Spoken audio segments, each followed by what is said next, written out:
معنا أيضا ما يقول، نكمل روايات التفويض.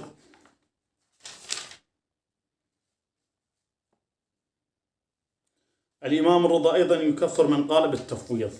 الكتاب الاختصاص الصفحة 332. عن الإمام الرضا روي الشيخ المفيد عن الإمام الرضا سلام الله عليه قال: من زعم أن الله عز وجل فوض أمر الخلق والرزق. يا أخي أكو تصريح أكثر من هذه؟ أنت شو تريد بعد من الإمام؟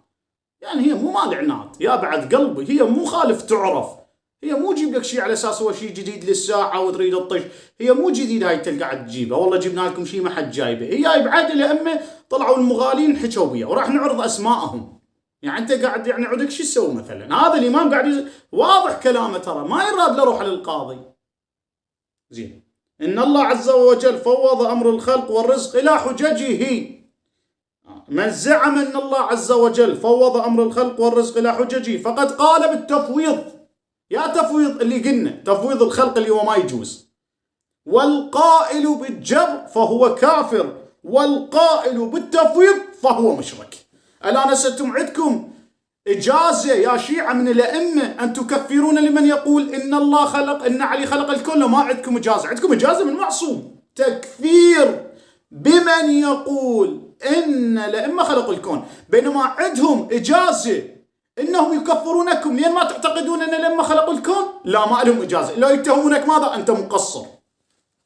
يابا أنا أعتقد إمام معصوم مفترض الطاعة له ولاية تكوينية، يقول لك لا أنت مقصر، لازم تعتقد علي خالق الكون. يابا ما عندي روايات، أنا ماكو روايات مصرح، هذا تصريح من الأئمة قاعد يكفرونك.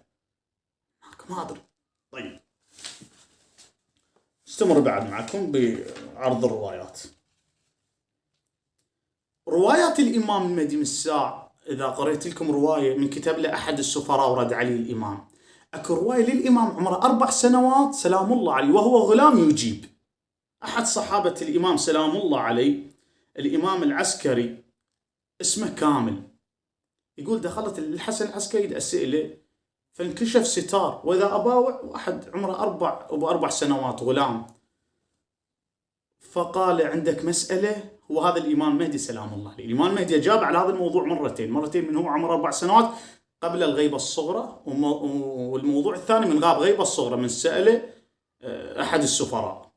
الإمام هنا يجاب كرواية طويلة. وجئت تسأل، الإمام يقول لي هذا الكامل، ويقول له وجئت تسأل عن مقالة المفوضة اللي يقولون أن الله فوض للأئمة خلق الكون.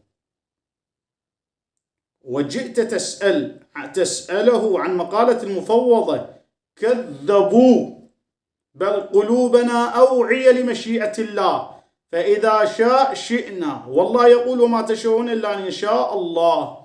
كذبوا يعني المفوضة الإمام مكذبهم يقولون بأن الله فوض الخلق والرزق للأئمة. طيب هسه هذا كلام واضح من الأئمة عليهم السلام. إخواني إذن التفويض نوعين: تفويض الرزق والخلق وهو كفر عند الأئمة، وتفويض أمر الدين وهو واجب أن تعتقد به. تقريبا 45 رواية صرحنا لكم. هذه حادثة إن الله فوض